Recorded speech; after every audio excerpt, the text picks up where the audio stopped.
এটি treasure NFT এর একটি অফিসিয়াল নোটিশ যা তাদের অ্যাকাউন্ট যাচাইকরণ, অ্যাকাউন্ট ভেরিফিকেশন প্রক্রিয়া সংক্রান্ত আপডেট এবং কিছু গুরুত্বপূর্ণ বিষয় পরিষ্কার করছে। নোটিশের মূল বিষয়বস্তুগুলি হল: ১. যাচাইকরণ প্রক্রিয়া আপডেট। ব্যক্তিগত মেসেজের ডিএম মাধ্যমে আর অ্যাকাউন্ট যাচাইকরণের তথ্য পাঠানোর প্রয়োজন নেই। ২. যাচাইকরণের উদ্দেশ্য: ব্যবহারকারীর সংখ্যা দ্রুত বৃদ্ধির কারণে নতুন কাস্টমার সার্ভিস টিমকে সিস্টেমের সাথে দ্রুত পরিচিত করতে সাহায্য করাই ছিল এর মূল উদ্দেশ্য। ৩.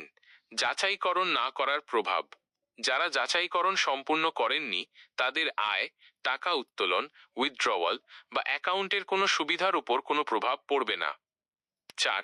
গুরুত্বপূর্ণ স্পষ্টীকরণ: প্ল্যাটফর্ম কখনোই যাচাইকরণের সঙ্গে উত্তোলনের অধিকার যুক্ত করেনি। ভুল তথ্য বিশ্বাস বা প্রচার করতে বারণ করা হয়েছে। ৫. নিরাপত্তা ও বিশ্বাস: তারা ব্যবহারকারীর সম্পদের নিরাপত্তা এবং সম্পূর্ণ অধিকার রক্ষা করার প্রতিশ্রুতি দিয়েছে।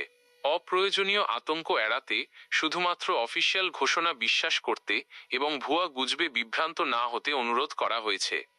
সংক্ষেপে, ট্রেজার এনএফটি জানাচ্ছে যে অ্যাকাউন্ট যাচাইকরণ আর বাধ্যতামূলক নয় এবং এটি সম্পন্ন না হলেও টাকা উত্তোলন বা অন্যান্য সুযোগ সুবিধায় কোনো সমস্যা হবে না।